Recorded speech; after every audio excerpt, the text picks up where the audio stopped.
I've made what I believe to be the best farm in the entire game. I'm currently making around 150 divines an hour doing this farm, in raw profit.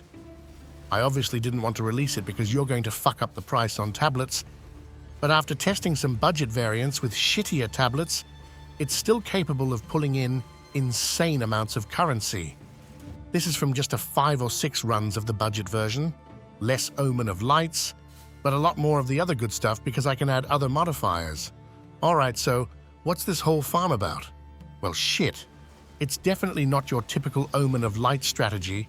We're actually going to cover the whole screen in hundreds of rares and have it rain down currency. So make sure to prepare your GPU. But the most important thing here is we actually have 3 sources of income. We have the Abyss, which amounts to the 60% or so of our income.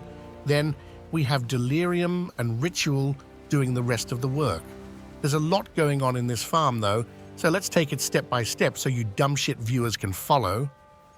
The first thing we need for this setup to work is to find a lot of city maps. For example, up here, we have the absolute perfect location to farm. A city biome is pretty much mandatory because every new tablet we can slot in with this strategy will be a direct multiplier to our loot. Once we've found a good location, we are going to want Delirium on these maps. So, we grab a grand mirror and use it on the great location we just found. We won't run any Delirium tablets once we've juiced this location, but we definitely want the 200% Delirium to juice our ground loot. As mentioned, Delirium amounts to a substantial sum of our loot. Hell, I'm barely dropping any raw divines without it. And on top of that, we're also getting loads of splinters, and it's also letting us drop a fuck ton of Delirium tablets that we'll use later. Alright, the next part is getting rituals onto our maps as well. To do this, we're not going to use any ritual tablets. Rather, we're getting ourselves ahead of the king. And why would we do that? Well, I can't place them up here right now since I haven't discovered it, but there's a neat little trick we can use to get banger bounties. If you press one, make a chain and don't like it, then you can just press escape and make a new one.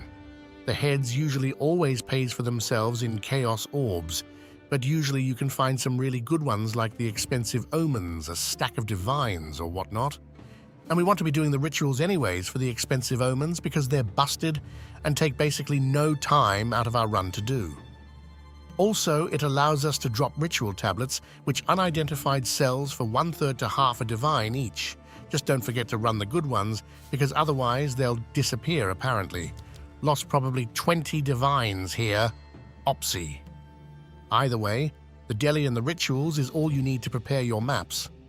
But what about actually getting to the good spot? That seems like a massive waste of time. Nah, my man or woman, likely man. Because here on our way, we'll do another strategy. Firstly, we can of course try to get some good bounties on the way, if we can find anything good. And secondly, we're using the splinter stack size tablets along with fracturing mirrors and preferably unique bosses. Don't spend too much on these though, you're only really looking for 4 useful modifiers: stack size, fracturing mirrors or mirror shards, and unique bosses. Then you just slam them in and use any corrupted Waystone. I usually pair this with Jado because I like to rush anomaly bosses, but Doriani is also decent, I guess, for hidden patterns and Head of the Snake if you want to do some Citadel bosses later on. Either way, just slap in the tablets, rush the boss, and collect your splinters.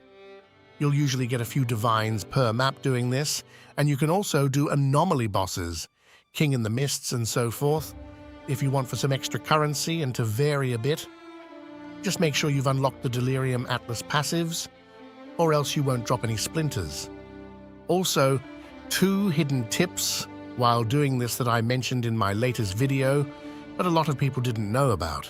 If you find any Asmerian ranges along the way, then you can go there and slap on one of each Beric's grip ring to create a taming ring, as that's a free 4 divine profit without having to do anything.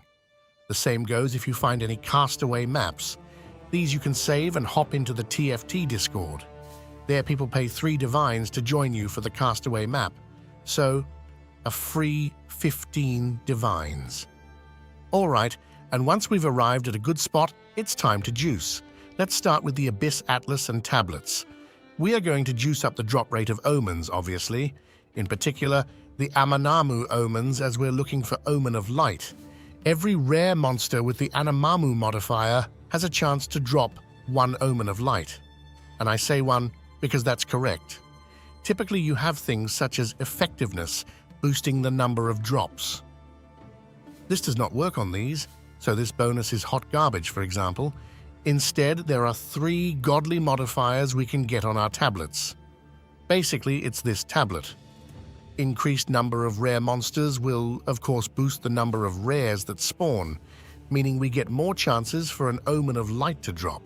We also have extra chance to have abyssal modifiers. And as you now know, Anamamu, or whatever the fuck it's called, is an abyssal modifier. And lastly, the most important one, 2 additional rare monsters spawn from abysses. This is the most important because we are going to pair our tablets with an unforeseen consequences.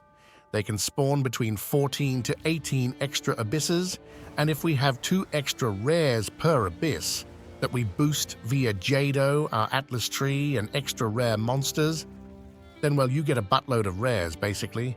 Hundreds of them, covering your whole screen. And they are all going to have extra abyssal modifiers, meaning a high chance to drop an Omen of Light. The effectiveness here is pretty useless though, but at least it boosts the general drop rate of divines and all that good stuff.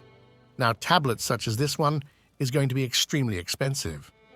I've been paying 3 to 5 divines each for these, but they'll likely go up a lot. As mentioned though, I've been testing a budget version before doing this.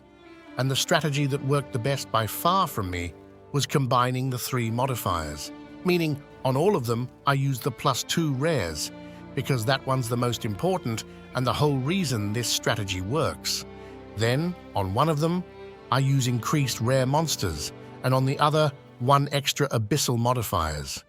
Because, well, math, multiplying the 2 together is better than simply adding one of them up. And to save some cash, I've been using around 15 extra abysses. It usually costs 18 chaos, and having it maxed out is twice as expensive. No thanks. When it comes to all the other modifiers, we have, for example, abysses, spawn extra monsters, monster rarity, extra abysses, and all that good stuff. They're all decent, but less of a priority. I'll put up a tier list of all the mods that you can look for in the description so you know what to prioritize. Anything that doesn't boost rare monsters or rarity is fucking useless though. And speaking of rarity, no one I know have done any good testing on rarity for Omen of Light farming. But one thing's for certain. I'm stacking it and I'm getting fuckloads of loot. Monster rarity boosts the chance for enemies to be rare enemies. On top of that, it increases the number of modifiers they get. For item rarity, it's a bit more difficult, but more item rarity will boost your overall drop rates, so I'm heavily prioritizing it on my gear. Currently, I'm sitting at 240. I'm essentially grabbing it everywhere. This can make the maps quite rippy though, but I definitely found it to be a worthwhile investment in the long run. For Waystones though, I'm mainly looking for monster rarity. To craft all of my Waystones, I just grab a bunch of them, use an alchemy orb, a few exalts. Them, I use chaotic effectiveness and a chaotic quantity. This will let you get only item rarity and monster rarity. Then I val that shit. The ones that val to a tier 14, I throw in the trash. The ones with the highest rarity and monster rarity, those I run. And the ones that become kind of shitty, those I just use when running the Delirium tablets and looking for good locations. Alright, so now you have the Abyss Atlas, Delirium Atlas, your tablets, and Waystones. Let's check out how to maximize your remaining Atlas now. First, you want a maxed out ritual ideally, as we want to be getting some proper ritual loot. For the passives, I'm grabbing Tainted for the off chance of dropping a Headhunter and the revived monster thingy to maximize my tribute. Go with number 1 though if your build sucks. Then for the big Atlas, there are some changes we need to make. If you don't have all of your passives, that's fine. There's nothing mandatory here apart from the ones in the middle and extra tablet slots. For everything else, we want to make sure that everything is set to rare monsters, extra modifiers, and rarity. Some good choices here are seeking Shrine for extra rarity here at the bottom. The rest are useless. Then in the middle, we go for Rogue Exiles. Because if you saw my table at the start, Heart of the Well diamonds is at least a decent currency bonus. They sell for a few Chaos Unidentified, and the ones with 5 modifiers sell for a few Divines. So why not grab those? We then just go to every single special node and make sure that they're all set to rare monsters and rarity. That's easy. The only part where you need to rub your brain cells a bit is when choosing the biomes, because we can boost the city biomes a bit more. For History of the Vaal, we go with the forest biome, because it boosts rare monsters. For History of the Ezamites, we grab the grass one, because yep, that's right, it also boosts rare monsters. History of the Faridin doesn't matter a whole lot, but I went with Mountain for a bit of extra rarity and pack size. Alright folks, great job. You're now ready to head into a map. Let's do that and see what the hell you're supposed to do in there. Now, if you've seen people farm omens, it's annoying, right? Because you absolutely must drag the Anamamu monsters out of their void. That's how the omens drop. Right? Right? Nah. As long as you have enough damage, you can nuke the shit out of them. As long as you kill them before the actual void spawns, then it will work. You may be wondering if you're doing it correctly though, and there's an easy way to check. Because these Anamamu fuckers can drop like 5 different omens even if you're doing it correctly. Omen of Putrefaction, the Necromancy ones, Omen of Light, and Omen of Abyssal Echoes. So as long as you're seeing those, you're doing it right. Or rather, if you're seeing him drop Omen of the Liege, then you're doing it wrong. So either you need to nuke them harder before they spawn their void thing, or you'll have to kite them out.